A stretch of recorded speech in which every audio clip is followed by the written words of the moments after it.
ونصلي على رسوله الكريم. Jazakumullah khairan for joining us. We'll do some more questions. Like I said, we have a lot of questions in the bank that we haven't got to. And I've been going over some of the questions and seeing that a lot of them pertain to Ramadan because that's when we technically stopped.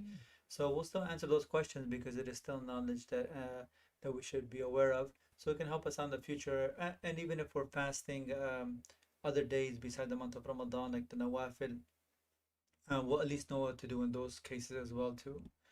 So I'll just get right off the bat, and once again, I want to let everyone know who's watching that if you are watching and you have questions, you can type it in the chat, inshallah, and I'll get to those as well.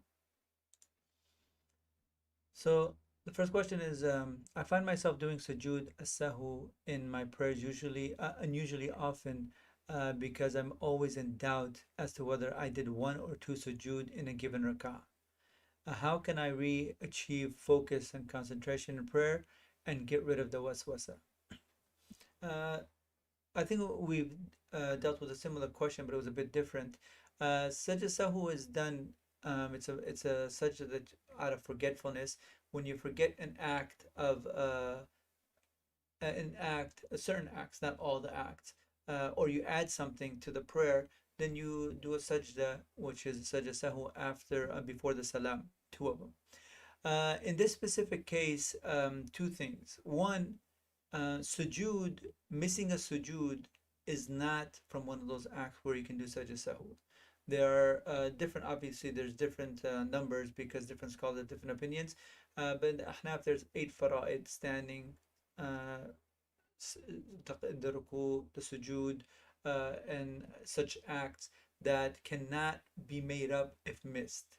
If you go from qiyam straight to sujud and you forgot your ruku and then you remembered later, that cannot be made up by a sajda sahu. In Hanafi, the sajda sahu is only there if you miss one of the wajibat, which again, there's difference of opinion of what those wajibat are. There's about 14 of them, depending on which scholar you're following. In Shafi'i, the sujood sahu is done for the sunnah that's missed. And that's because in Shafi they don't have a fard, they only have wajib and sunnah, whereas Hanafi they add the differentiate between wajib and fard. So the wajib you do sajda sahu, the fard you do not. So in Shafi'i, the wajibat you cannot do sajda sahu for because it's an act that you should not be missing, and if you miss it, you would have to repeat the salah. So in this specific case, when you're missing, if you feel that you missed one of the sajdas that are fard, then you cannot do sajda sahu for those. Now, that's one thing. If it's a constant doubt that did I miss one, did I do one, did I do two, then that's not something that you should be uh, concerning yourself with. Instead, you should be ridding yourself of that doubt. If it's once in a while, like maybe you were tired, maybe you didn't get to eat lunch, you were thinking of food or whatever, and then you had this doubt that if I did it or not, then in that case you could probably give it a little bit more attention and say, okay, maybe I should repeat my salat, or if it's an act that sajda sahu that makes it sajda sahu wajib, then I do sajda sahu.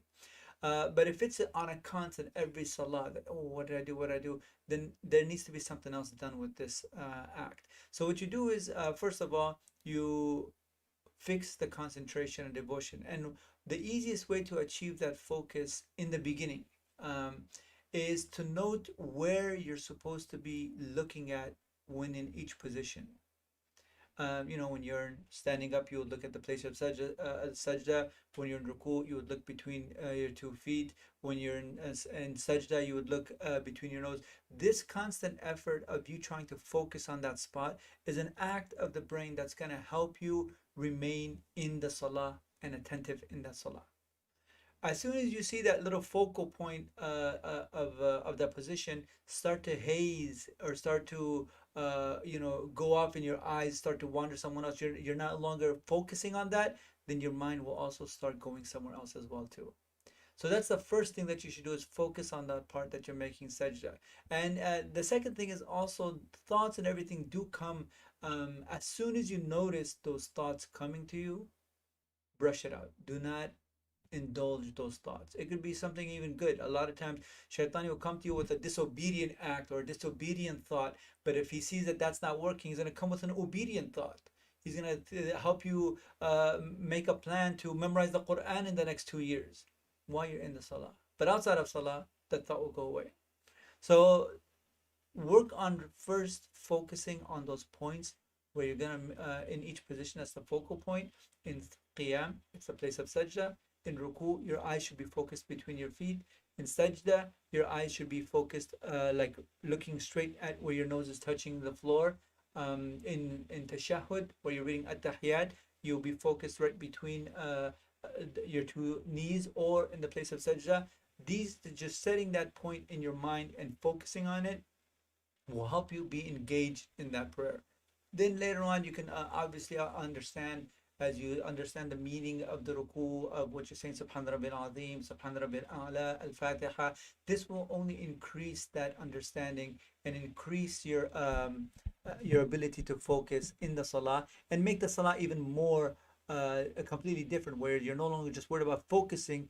You're actually talking to Allah subhanahu wa ta'ala. You're actually hearing the people of the Jannah. You're actually seeing all the description in the Quran and the Hadith about the Akhirah, and that is affecting you in a positive way to do good deeds, and affecting you in a negative way to abstain from bad deeds. In other words, it helps you, prevents you from doing bad deeds, and pushes you to do good deeds, which is the point of salah, because the Quran says, "Inna salata tanha anil fahsha wal munkar."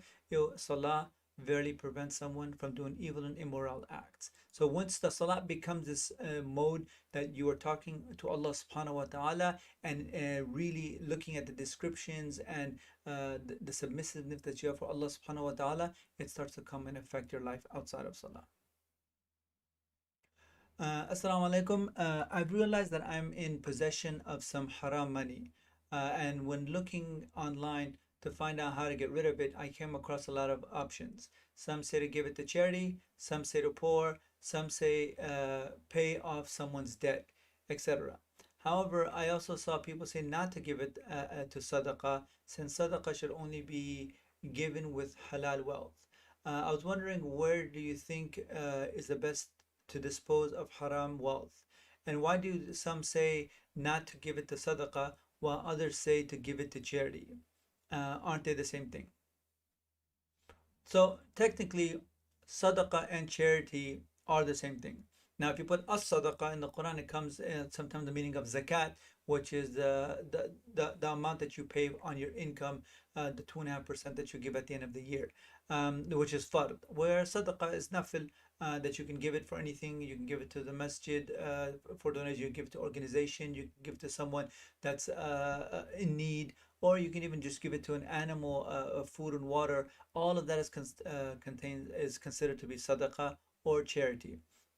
Now, when it comes to haram money, if someone comes in possession of it, yes, there are different things that you can do with it, and there are things that you cannot do with it. So, like one said, anything that is an honorable act, like for example, helping build the masjid, giving your zakat from it, which is an act of obedience of Allah subhanahu wa ta'ala, fard act, and doing things which will establish and help establish faith or deen, those things you cannot give it, because in the Quran it says, "At-tayyibin lil-tayyibat." The good is for the good. And so in that case, we should only use halal money for doing such things. Now, when it comes to giving it, if you still want to give it to the masjid, then the scholar said don't give it in building the masjid, but you can buy it to buy, you can use it to buy materials for the masjid, such as, like disposable things like paper towels, bathroom tissue paper, and things like that they would need, that's used to for the masjid, but not really to help build or facilitate the masjid. Everything else, yes, all those other things that they say you can do it. It says give it to charity. That the way they're saying it is, when if they say give it to charity, they're probably talking about a specific charity, that maybe is considered to be okay when it comes to haram money. Giving it to the poor, if it's considered sadaqah, it should be, you should be use good money for that. If it's maybe for some specific reason, again, this would have to be a specific reason where you give it to the poor. Paying off someone's debt, if it's a halal debt, maybe that one you probably can. But again, If it's like a specific debt where they're dealing with interest and they're just trying to get out of it, and that's a haram act, and then this is a haram act, or they have a gambling debt that they made a mistake a while back and they're trying to give it off and they're trying to repent to Allah subhanahu wa ta'ala, then yes, you can use that for that. But again, if it's like halal debt that they own, for legitimate reason like opening up a business and they have a debt on that, then you don't just use haram money in that as well, because all you're doing is giving him haram money to give to that. So it is really restricted on how to use the haram money. Either use it for the masjid for disposable things, or use it in such cases that are specific to um, a situation, not in general, like not general charity, not generally feeding the poor, not generally paying off someone's debt, but specific types of debt, specific types of charity, that may not have nothing to do with deen, or maybe it's like they need it, but it's not really something that's good to. I don't want to say it's good to do, because all types of charity is good to do, but maybe it's not. It has nothing to do with like halal or haram. Like we're giving to the masjid, but we're using it to buy tissue paper and bathroom tissue and things like that. When it comes to charities, also you should look at it. If it's an honorable charity, like someone giving it the money and they're going to disperse it to the poor people, or they're using it to help give Muslim services, then it should not be given to such honorable acts. But maybe there might be some type of charities that it should be fine to give to. But the fact that they're saying sadaqah and charity, they're differentiating between it. It's just one is Arabic, one is English. However, a sadaqah can be more than just charity. It could be zakat, in the meaning of zakat, and maybe that's the way they're differentiating it. But in regular cases, sadaqah or charity in general, which is used for good purposes, haram money should not be given to that. We should give to it, but from our halal money, because it is a good act, it is an honorable act, it is a righteous act. So we should use our righteous money, our good money, and halal money for those things.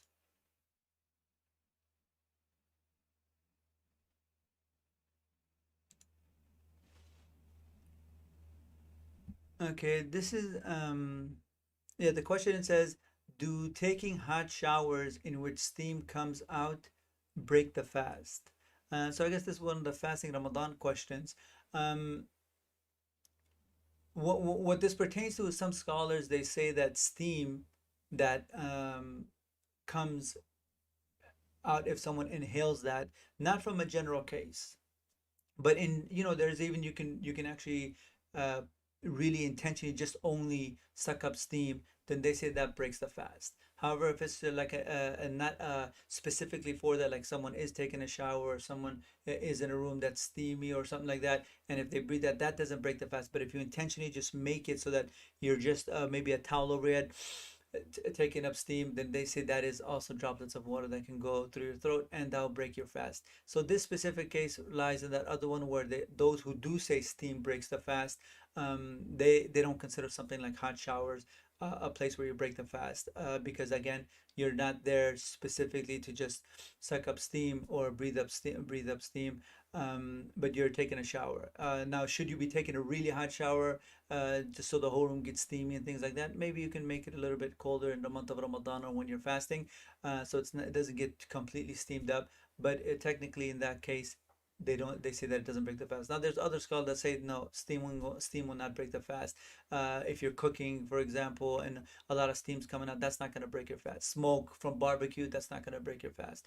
But things that you do, like for example, smoking a cigarette, that's completely different than smelling the smoke coming from a barbecue.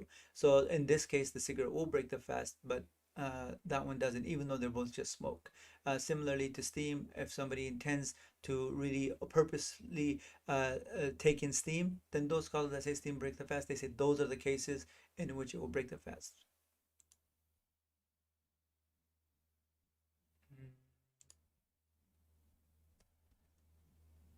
Okay, this question says, in video games and apps where one can make a customizable character, is it haram to make one based off of yourself? Like in this one game which I'm playing, which is generally made for kids, but there is a large adult fan base. The player character is human with facial features, but still unrealistic. Like the nose is flat with no nostrils, and the ears have no holes.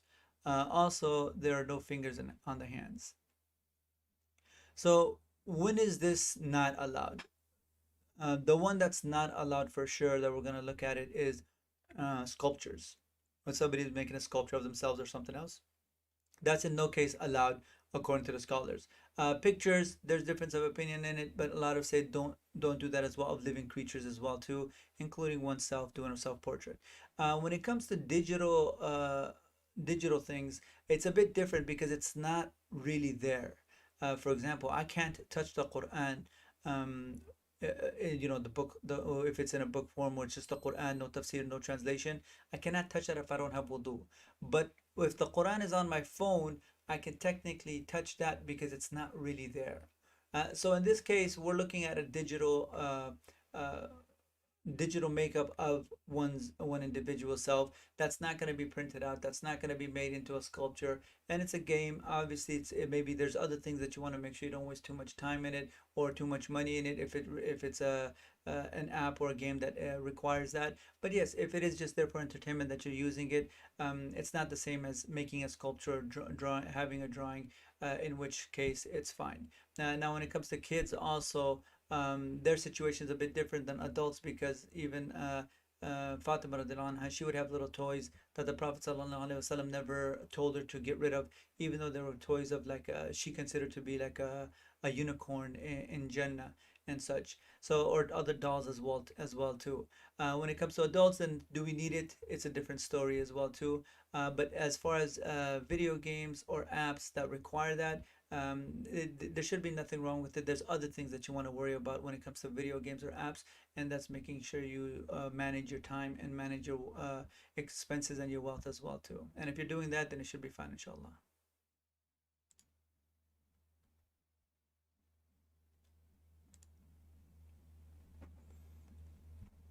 This one says, if I rinse a cut or opening with water or apply some medicine on it, does my fast break? No, this doesn't break your fast. Fasting, there's a few things that break it, and if you recognize what breaks it, then everything else won't break it. So, mainly if anything goes through your throat, that's to your stomach, medicine. It could be anything that even that you need, something that you need, a medicine or things like that, that goes through the throat, that will break the fast. Now, if you need the medicine, of course, you break your fast and then you fast some other time when you're healthy. But in case of something does go through your throat, that breaks your fast. Anything in place that doesn't go through your throat, but it goes through another part of your body, but it replaces food, nutrition. For example, IV. You don't need to. You're not. Nothing's going through your throat, but that's taking the place of food. And then that also breaks your fast. So vaccines and things like that that are not there for nutrition, that have no nutritional value, or they're not taking the place of food, those are fine. But when it comes to something that takes the place of food like IV, that will break your fast. Something else that's even inanimate, that like a rock, that's not food. It goes inside your throat and you eat a rock. That breaks your fast as well too. Why would somebody do that? I'm not sure. But the whole point of it is that it's something that goes through your throat, that passes through the throat, that breaks your fast. Um, Other than that, there's also like if one has relations with their family, one vomits a mouthful intentionally. There's if out of arousal semen or something comes out of one's private part, then that breaks your fast. Other than that, those kinds of things, applying ointment on a wound, that won't break your fast. Taking insulin for someone that has diabetes, that doesn't break your fast. Anything, just remember the things that do break the fast. It will be a lot easier, then you can apply everything else accordingly and see if it's somewhat similar to that or not. So in this specific case, rinsing out or cleaning a wound won't break your fast. Even if you put medicine on it, it won't break your fast.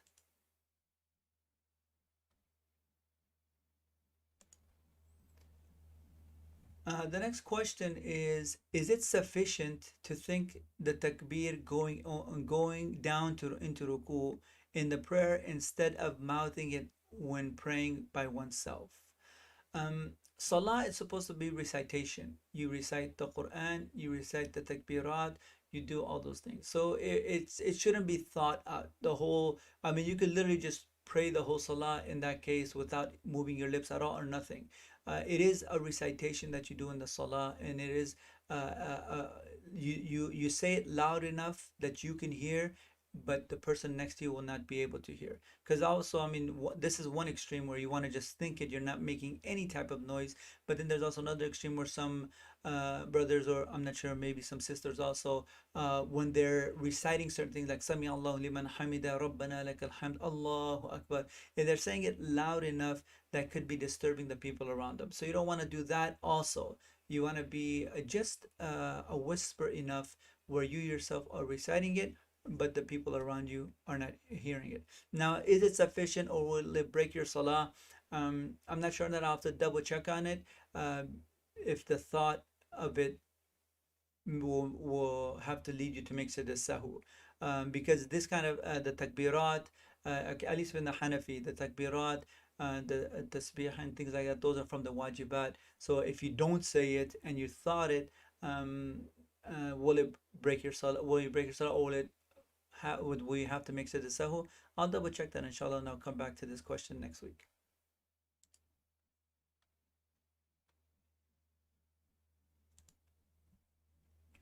Assalamu alaikum, Imam Saif. When does the new day start for the Islamic calendar?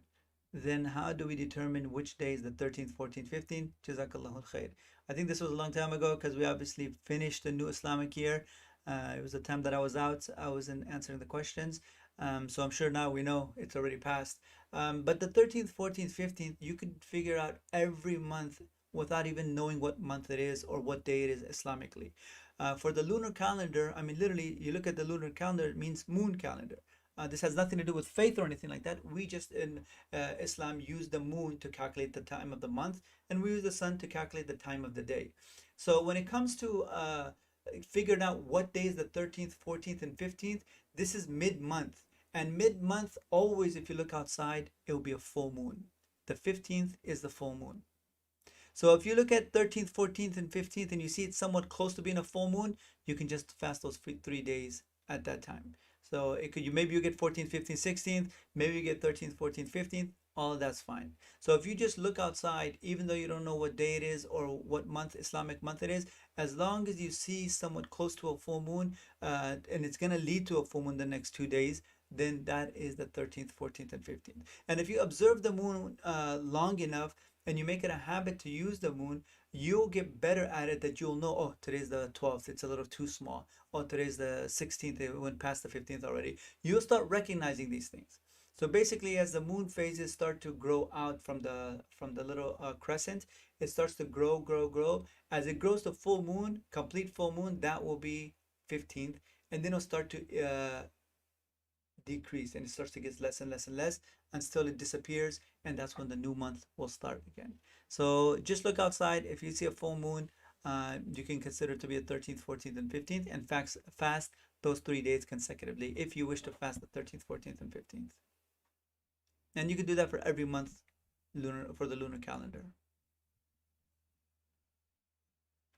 Okay, so I think, yeah, we still got some more time. Inshallah, we'll continue.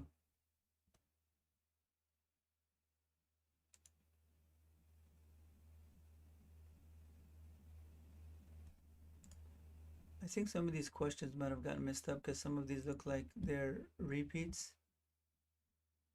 Yeah, so I think that's it for the new questions.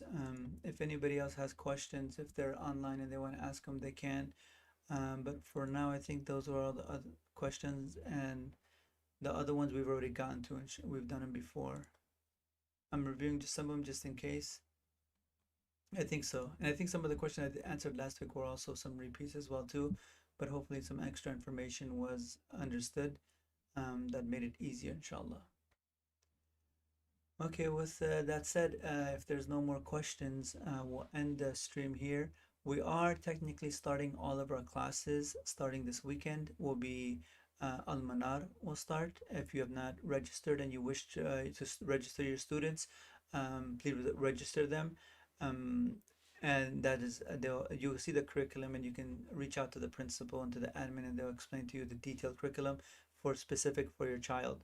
Also, the Quran for the weekend Quran classes, those are also starting this Saturday, Sunday. They're actually in on site because Al Manar have many students. We have to continue doing those online, but the Quran students, there's more space because they're fewer in number, so they'll be held at MCC. If you wish to have that one-on-one before the teacher. However, you still have to keep in mind that we're still following the COVID guidelines, so there will still be somewhat of a social distancing, as well as masks are told recommended to be brought as well too. The other thing also is the weekday Quran classes. Those are going to start next week on Monday and Wednesday from 4 to 6. The Al Manar and the Quran class on the weekends are from 10 to 1. We also started the boxing sessions for the fall session. That one also started. The kids are really enjoying themselves. They're getting into shape. They're gaining confidence. Please register your kids for those as well. We don't want our kids to be attached to the masjid in a sort of like bookworm type only, where all they know is if I go there, I get lessons and I have to sit there and just listen to someone talk. This is a way for them to also enjoy themselves. There are other few, mashallah, quite a few Muslim kids that are there, and it makes them enjoy themselves and physically as well too, where they can actually stay in shape and get healthy as well. Otherwise, they'll just be at home, playing video games all day, and then we're gonna say when they're 15, 16, 17, 18 that, oh, why are they like this? So we have to help them understand that, and the lifestyle that they should have right now, so when they grow up they know what's best for themselves. Other than that, there will be other programs. The Hikmah starting on Friday as well too, Friday night. I'm not sure if it's tonight or next week. I think you have to look at the website. I'm not sure of the dates for that, but I think they're closed, so there's no registration open for that. They are just and they're having it on site. That's why they limited the registration, so that it wouldn't just be unlimited. So they're, because they're having it on site, it's already closed as well too. So they may open up different nights or different sessions. So if you want, please reach out to them, to the point of contact, and let them know that you're interested, and you could be put on the waiting list for that as well too. Other than that, there's other programs. We'll start inshallah. Jazakumullah khairan. May Allah subhanahu wa ta'ala bless all of you. May Allah subhanahu wa ta'ala forgive all of us and forgive me for all if I made a mistake, and ask you that you forgive me as well. If I said anything correct, it is from Allah subhanahu wa ta'ala, and all praise goes to Him. Jazakumullah khairan. Subhanallah wa bihamdihi. سبحانك اللهم بحمدك نشهد أن لا إله إلا أنت نستغفرك ونتوب إليك جزاكم الله خيرا.